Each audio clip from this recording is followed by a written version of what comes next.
and security with 25 people. But once I got on the plane, I've never felt that where I've been calm, because usually I'm having a heart attack. But it was so relaxing to see this whole group, and people stopped us all over the airport. Where are you going? What are you doing? And the minute we arrived in Alaska, it was an unforgettable experience. The staff were phenomenal. They were so sweet, prepared, had a great sense of humor, thankfully.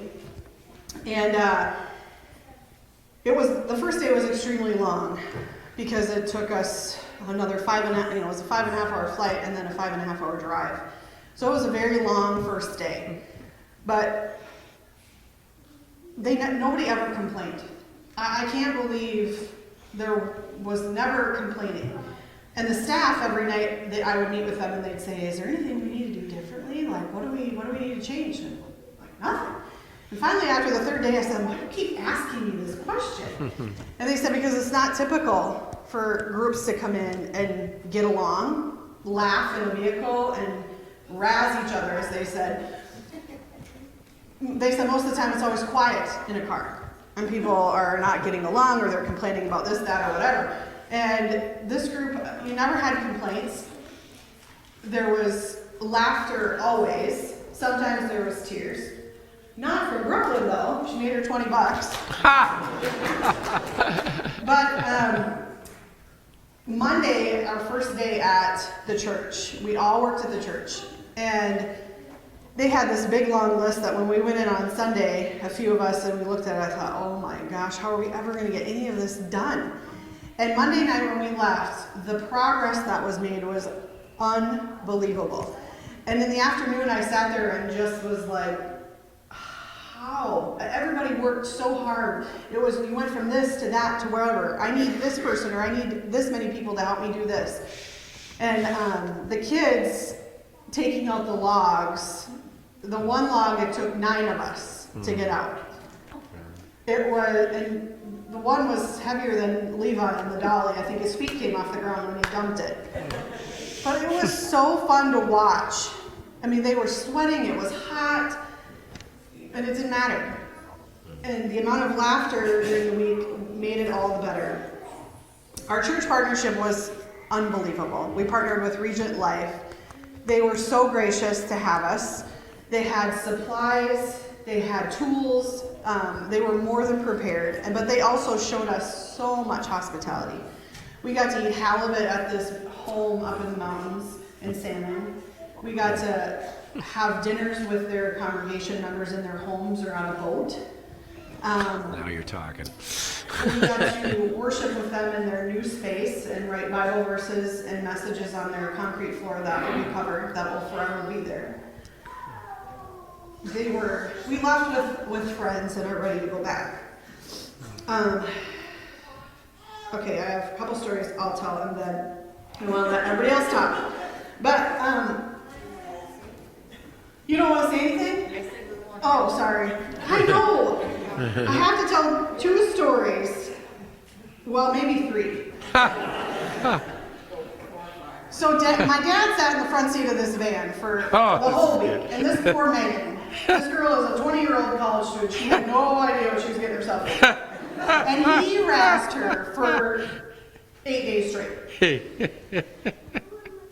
But Hattie sat right behind her in the van. And Megan couldn't figure out why all week she was getting sucked back every time we go around the corner. Well, here, Hattie was using her seatbelt, Megan's seatbelt, as her handle every time we go around the corner. Finally, she told Hattie, you're choking me. You're just killing me. It didn't stop. The whole week we had to get pictures with Hattie pulling because it didn't matter. So they were very fun. Wednesday night we had a bonfire on the beach. That was my favorite moment. When you have the Pacific Ocean with mountains in the background, an eagle flying and sea otters jumping in the ocean, there is nothing better. But we had our worship time there, and then we ended with s'mores, which was super cool. But we also got to spend some time by ourselves and got to write on a piece of paper something that was holding us back from our next step in our faith journey. what was one thing that was holding us back, and we got to throw it in the fire. And that was such a powerful time for me personally. That was my favorite night.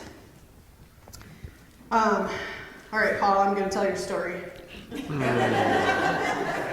man, if you want to hear a testimony, you listen to him. He gave his testimony on Sunday at church, and it was out of this world. It was so incredible. So if you want to hear it, you ask him. But so Monday, I was going around taking pictures, keeping everybody moving throughout the day. And I went to the bathroom, and Paul and Jim were putting sinks in. And I went to the bathroom, and Paul was underneath the sink sleeping. He was snoring. So I took my picture, which I'm going to save for another day. I got pictures of people sleeping throughout the whole week. But so anyways, I go out of the bathroom, and all of a sudden, the girls went in there. And they come out and they say to Mike and to Byron, "I think he's dead." So I started laughing because I had heard him snoring. I knew he wasn't dead. But it was shortly after that Byron looked at Mike and said, "We better go check on him." So they go in there and they're literally hovering over him. And Byron, they can't hear him snoring because it's loud. So finally Byron, he goes, "Oh! He kicked him. Are you dead? Are you okay?" And Paul grunted and said he was counting the threads underneath the sink. It was hilarious to watch. I wish I had videoed it because it was super cool. So I'll shut up and I'll let everybody else have a conversation. Well, there were so many. That's green. There were so many moments while we were in Homer that I could talk about, but I want to talk about being in the airport on the way home. Tom and I were, I'm a crier, so we had walked over to McDonald's, and we were going to have a breakfast sandwich before we boarded our flight. And we met this elderly gentleman and a younger guy, and it turned out they were father and son. The father had a couple of fishing poles in a case, and well, you know Tom, he can talk to anyone at any time, anywhere. And so Tom went up and asked him, "You going fishing, where are you going to go?" And it turned out that the son is a former Seahawks player, and it was his dad that was with him. So Tom and the son were talking about whatever they were talking about, and I was talking to the dad. And the dad wanted to know why we were there, and I told him that we were part of a mission team, and he wanted to know what we had done, and I told him. And I asked him, have you seen God? All right. And he said, yes, I have. He grew up in a Mormon family. His grandfather had 7 wives. He didn't see God there. He didn't see God until he was married. His wife was is a Christian. And he said, when I really knew that God was with me was when I had an illness. He didn't specify what it was. But he said, I kept praying, God, make me well, and God didn't answer. I had to go through that illness. But he said, that illness was truly a blessing because I lost over 100 pounds. I am off all of my medication. I am healthier now than I have ever been in my entire life. And he said, God's way was better than my way. And then he wanted to know if I had seen God. And I said, oh yeah, many times I've experienced God. And I said, I really see God in answering prayer. And I talked about when I'd had my surgeries. And my first surgery, I was told that I had ovarian cancer. I had tumors wrapped around my ovaries, and I was in for an extensive surgery if it was cancer, as they thought. And I had just gone through a Bible study with Kelly at the time on the power of a simple prayer. I was brought to the surgical center, surgery room, and my blood pressure was sky high. My heart rate was sky high. And the nurse took my vitals, and she left, and she said, "I'll be back when I can bring you into the surgical suite." And as I laid there, I remembered the prayer. It's very simple. It's, "Jesus, I need you." And I kept repeating that prayer over and over again. And as I kept repeating that prayer, I heard music. And I heard someone singing my favorite hymns. There was no one in the room. There were no speakers on. It was Jesus singing to me. I don't know how long I laid there. The nurse came back in and took my vitals, and my heart rate was down, my blood pressure was down, and long story short, the tumors were benign. I did not have cancer. So I told him that story, and then Tom and I happened to notice the time. It's like, oh, we've got to be back. 15 minutes, our plane leaves. We still hadn't our sandwiches yet.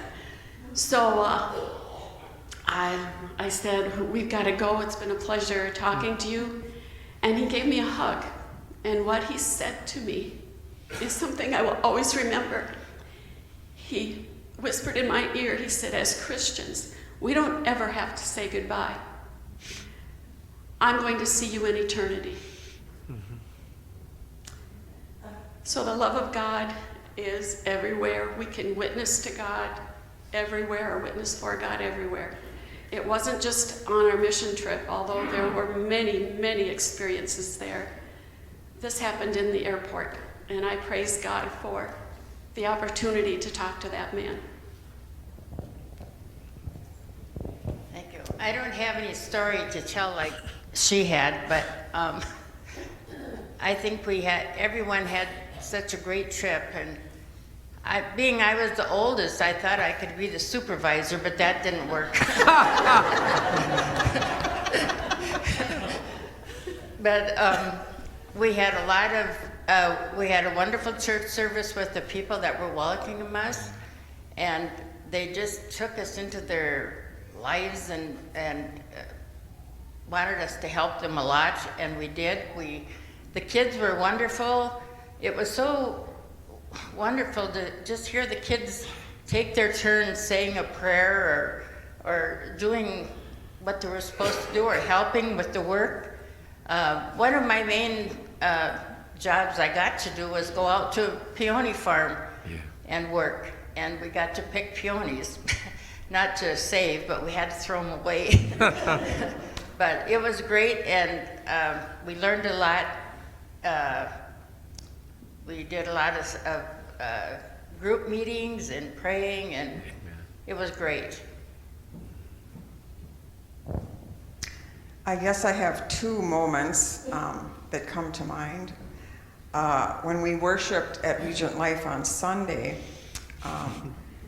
the way that congregation worships, I've seen it on TV, but to see it in person is a whole different game. They raise their hands in the air. They swing flags. One woman was lying on the floor. The worship band was incredible. Those people unabashedly love God, and they show it in their actions and in their words. And we stood for about a half an hour, if not longer, because you stand for the whole thing. But some of us did end up sitting down after a while, but it was just incredible to see how much and the way that they worship God. Amen. The second one was something Carrie mentioned, but that night on the beach with the bonfire, I saw a lot of tears, and I was one of them. And the whole evening just spoke to my heart. I was very moved by it. And I also have to say that Eric, our Thirst Missions guide, was an incredible lover of God. He his prayers and his, every time he spoke, we had just such a wonderful time with him.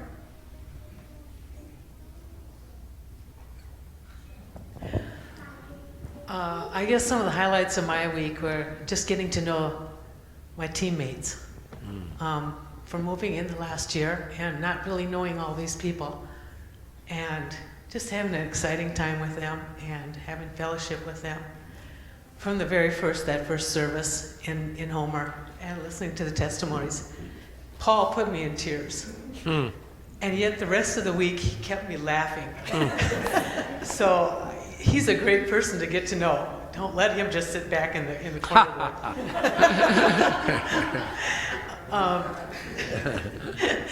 Anyway, one of the highlights, I guess, for me was the evening that we went to get to go out to eat with someone from the church, and I got to be on the boat. And I had my granddaughter with me, and first thing, the boat owner, the fisherman, pulls out the fish, the salmon, right from his box and starts filleting it. Then he throws it on the grill. Then we take off and go out in the bay, and his daughter's there, and she's filleting fish and putting more on the grill, and we're eating fresh salmon.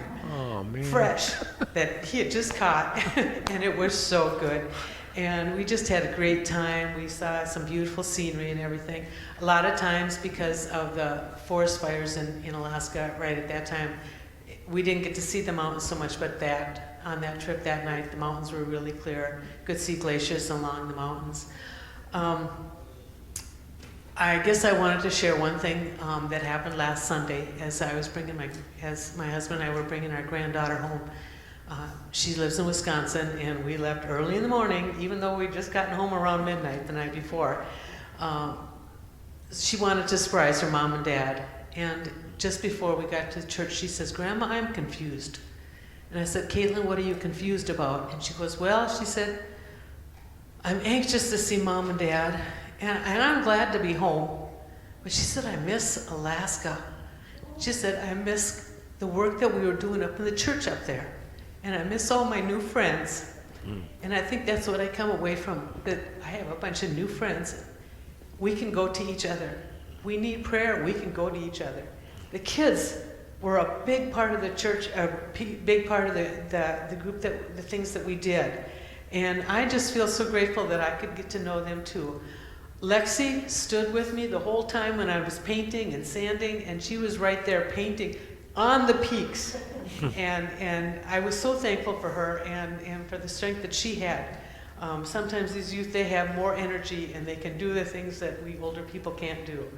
But I was so thankful for that, and I'm thankful for getting to know each one of these people. Alaska was really great.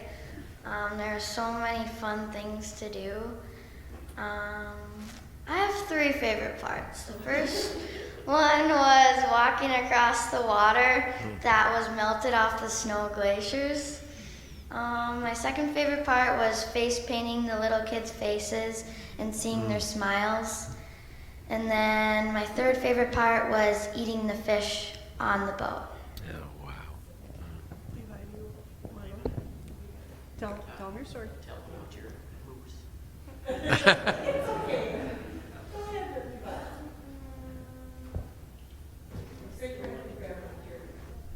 Levi, talk. You gonna tell them your story? Well, I'll start and you can finish. So we were doing face painting in the park on Tuesday and puppets. And it was about 3:30 Alaska time, so it was about 6:30 here. And Levi said, "I want to call my dad and tell him about my fishing this morning." I said, "Okay." So he FaceTimed him and he was telling him all about his fishing in the morning and the kids. And they had this, it was a playground, so they had this big old spider web climbing thing. And all of a sudden he said, "Mom, I'm going to show Dad how far I can climb up the spider web. Hold the phone." So I'm holding the phone in front of the spider web, and he climbs to the top. And just as he gets to the top, there's a moose comes out of the woods and starts walking down. And I'm like, "Levi, just stay up there. Don't move." And everybody else is shooing all the kids into underneath the picnic shelter because Moose, they kept telling us, were very grumpy. And you could hear Grandma yelling through the hall, like, "Get him down!" I'm like, "No, he's safer up there than he is if he comes down." So finally the Moose drops off, and we got pictures, and of course Scott, Grandma, and the kids got to see it live on FaceTime. And Nancy asked Levi a question when he got down, and said, "Levi, were you scared?" And what did you say? You say it. No. Why? What did you say? You were Deer hunter. a deer hunter, and I know how to stand still. Way to go, Levi. Do you have anything else to share? Give it to Marcia. I can't do stories like what they can. What I noticed was working together as a team. These kids were absolutely fantastic. And unless you've had a range of 70 years, from 77 to 7, you have no idea the energy going through all of this. They were wild, they were wrong. And then some of us just kind of sat still and didn't do a whole lot. Some of us got to go to a single lady's house. She had been shot in the head. Didn't have control of the one arm. A little bit slow. And it was Racer, Levi, Brad, and I went, Levi, Peyton did. And we went and they mowed lawns, I pulled weeds. And she kept coming out. And remember, she only had use of her left arm. And she says, "You're older than I am," probably about 45 years older than she is. And she says, "I feel so guilty making you do this." In the meantime, Racer's having a fit because the lawnmower wasn't working. Peyton's lawnmower wasn't working well. And I'm going, "You just go do that." But I did my share when they were lifting furniture from upstairs to downstairs and back and forth, and then we moved bedroom furniture. I carried out a Christmas tree stand outside. I helped, but it was very great doing this with the kids, and a lot of energy going through. And we do have something for Pastor Bob for later on. My favorite parts were going to the glacier, and then we went to the Kilcher homestead.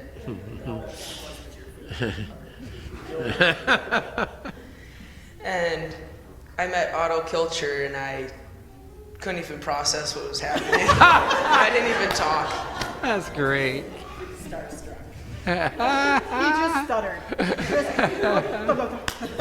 That was great. And then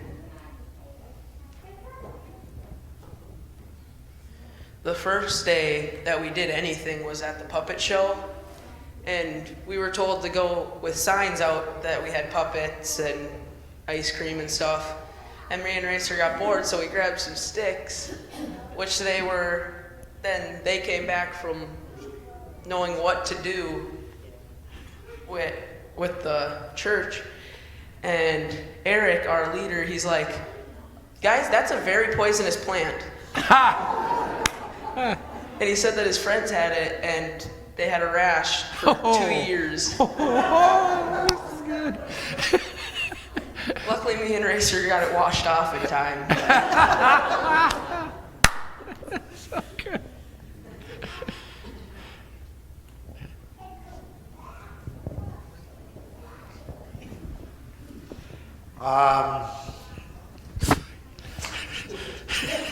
You're awake. I guess This is my new son, by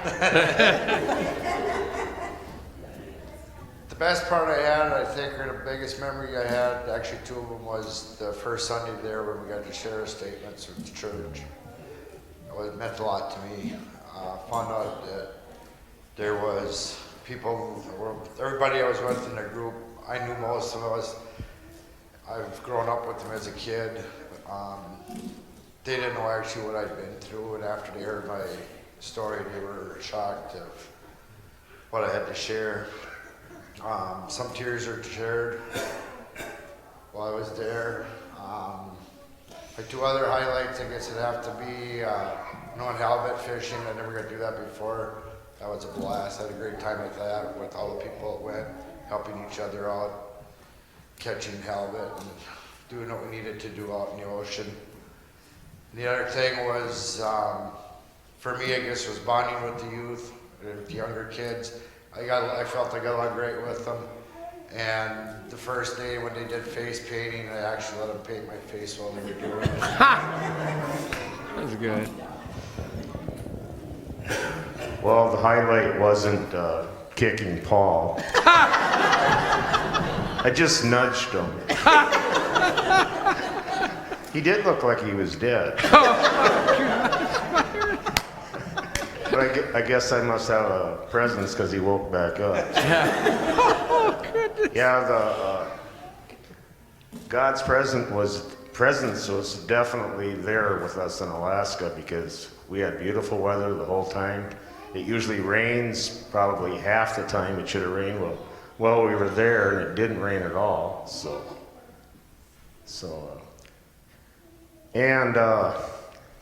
The highlight wasn't Byron Glacier, for me anyway, but I did drink the water that we were told not to drink in the stream.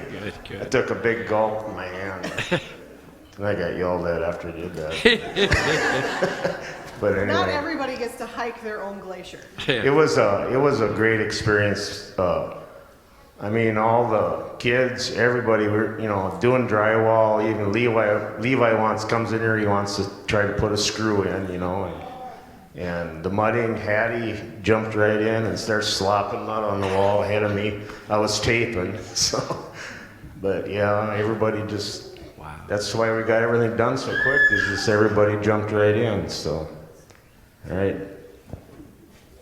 Well, I think the biggest part for me on this trip was the fact that I think that I learned as much from them as they did for us. They helped us a lot. They were prepared. They taught us what it was like to work together in a small church that doesn't have a lot of funds, and they work hard together. But I got the privilege to ride with Eric on the way home for part of the ride, and he said that he told me about his life and that his mom's a recovering alcoholic and how he became a Christian. His parents kind of fell away from the church, and on the way home he told me that his mom had cancer and how his parents were starting to go to church now and how proud he was of them. That was a good experience to talk to him. And I asked him, I said, what do you think of our group? How do you think we did? And he says that our group was by far the best group he's ever worked with. He said there was no squabbling. He said there was no complaining. You had fun. So I guess I have to say that I'm totally honored to go with this group, that everybody worked so well together, and it was a breathtaking experience. Amen. Well, I guess everybody just kind of stole all our thunder so far. Anyway, we got there on Saturday, late Saturday, and we unloaded, 2 pallets of sheetrock? Somebody was out scoping out the project. Yeah, we always lost on it. But anyway, I thought there's no way, and I seen the list that Jonathan had for us, and there's no way we're going to get this done. And by Wednesday, they were looking for things for us to do. I don't know what else. Oh, the thunder part. Their church service on Sunday was awesome. That was great, and it was just an honor to get to serve with all these wonderful people. Like Tom said, everybody's told most of the story, so I'm just going to go a little bit on a few of them. Eric was a great leader. He just kept telling us, I've heard him numerous times throughout the week tell me and tell others how lucky we are on where we got to go. first when I heard Carrie send out an email that we got to drive 4, 5, 6 hours in a bus, I'm like, oh, I wish I would have signed up. And Eric just said that is the best place in Alaska to go, and it was. And when we got to go out in that boat at night, it was, I don't know if that guy knew how much he was giving us. It was pretty cool. Him filleting up the salmon, throwing them on the grill. We got to go to the base of the mountains. So that was probably my favorite time. I crawled in the back on the way back. We took a ride across the ocean and back, or the bay there. I just crawled on the fish nets back there, and I just sat back there where I could see nothing besides the ocean, the mountains. And I look up in the mountains, and there's a smiley face in the mountains in the snow. And I think that was God looking down on us, telling us this was our time. Amen. Okay, well, I have 2 stories. The first one was on the plane ride there. So we were just about to land, and I got to sit by Jim. So he tells me, okay, we're gonna land, and it's gonna be the same as we took off, but the other way around. So I thought, okay, that's fine. And all of a sudden, I just get like total butterflies. And so I grab onto the seat in front of me, and I just start giggling like crazy. No way. It's gonna be And then the other story is I got to be roommates with Marcia, and she snores.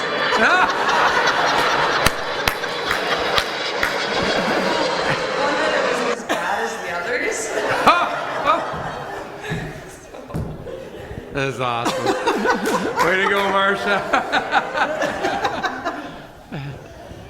I'm just totally amazed you put 25 people that never worked together and you put them in a group and you stick them on scaffolding and you put them on electricity and you put them to work and nobody got hurt. Not one injury. I can't, and the amount of work we got done was phenomenal. I can't believe it. My highlight was the last night I got to sleep in bed with Paul. And then he has the audacity to tell me that I'm stealing the covers. Oh, this is good. He gets better. Just a little bit. He snored just a little. But and the other highlight for me was we were working their new church is just a block and a half or just a block from the Homer Fire Department, and a few of us got to go down and tour the firehouse. So being a fireman, that was pretty cool. Amen. The one day we were doing gumpets, I was watching Brooklyn and Lexi and Alexis paint the kids' faces. And it was so cute watching them smile. And when we were doing gumpets, the one little boy was, more. Well, I guess I'm the last one. Everybody has pretty well said what I was going to say. A couple things I could add to some of the comments that were made. This young lady that was sitting alongside of me, when she said she was giggling, she was. It was just awesome. She was having a good time. And I'm glad she got to sit with me going out. She didn't sit with me coming back. I don't know why. And Hattie wanted to be a supervisor. Well, she might not be a supervisor, but she's got clout with the kids. We were out on the beach that night when they had our campfire, and it was kind of over, and the kids, we're going to run out to the ocean, and they took off. And I don't remember what Hattie said, but those kids stopped. Boom! Went out, and spun around and came back. So, here's to you, Hattie. This was awesome. I know this was a first for a lot of people. First mission trip, first time to Alaska. These people up there are awesome. You know, they don't know 25 of us from Adam. They open up their houses. They invite us in. They feed us. They talk. We visit. You know, it's awesome to see what they were doing. And the kids, to the gumpets. Our kids were having fun putting it on. You should have watched the faces on the kids that were watching it. They were just totally in awe, watching, listening, taking it all in. Face painting the same way. They just stared at our youth doing the face painting. It was just awesome. I don't know what else to say. I would like to thank you guys for allowing us to go and supporting us. Amen. Amen.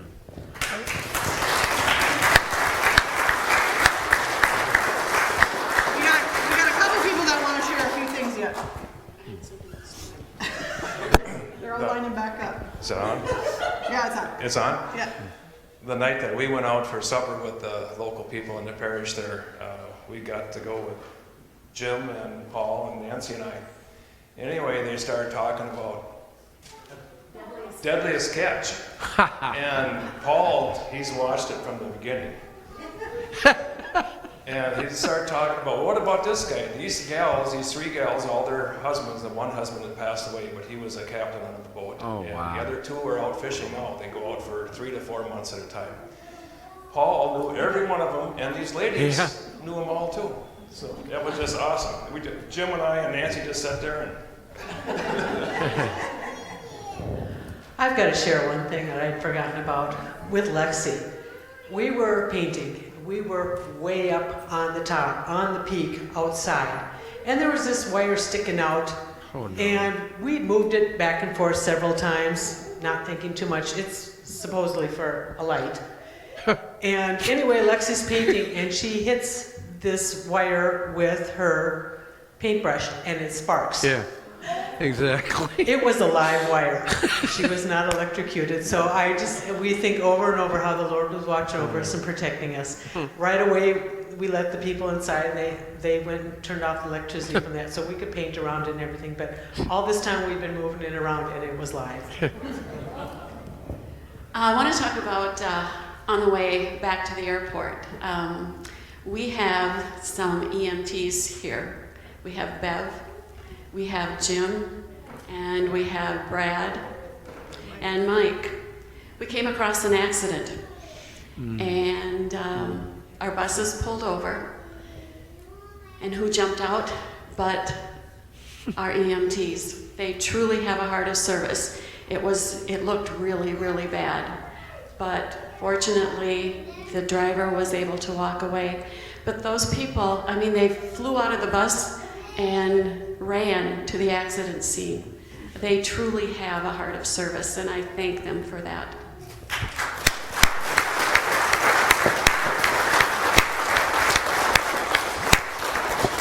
I'll just share one final thing about the church that we served at. I said to the pastor, Lanny, before we were leaving, and I said, so when are you going to be able to move in?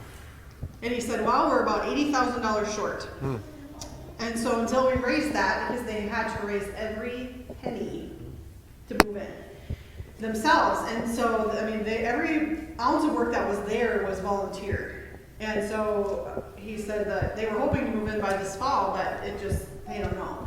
So to have that much faith that you're going to get the money that you need to move into this church, because they had outgrown their current space, is super cool. So I don't know, it's crazy. But again, this group was phenomenal. We got along so well, and the laughter was so fun to see, and the tears, and everybody embraced each other. Mike said, I don't even think we were home yet, and he's like, where are we going next time? I was like, let us get home. But it was so much fun. I had a blast. I feel honored to be able to go with these guys. And we thank you for the prayers and the support and the financial giving that you guys did during our fundraisers. It was a true blessing for us all. So I think we're going to end with a song. We sang it that Sunday. We obviously didn't know we were going to sing this song. And it sort of ended up being our theme song for the week. So we're just going to play that for you. Yeah, you guys can go sing it.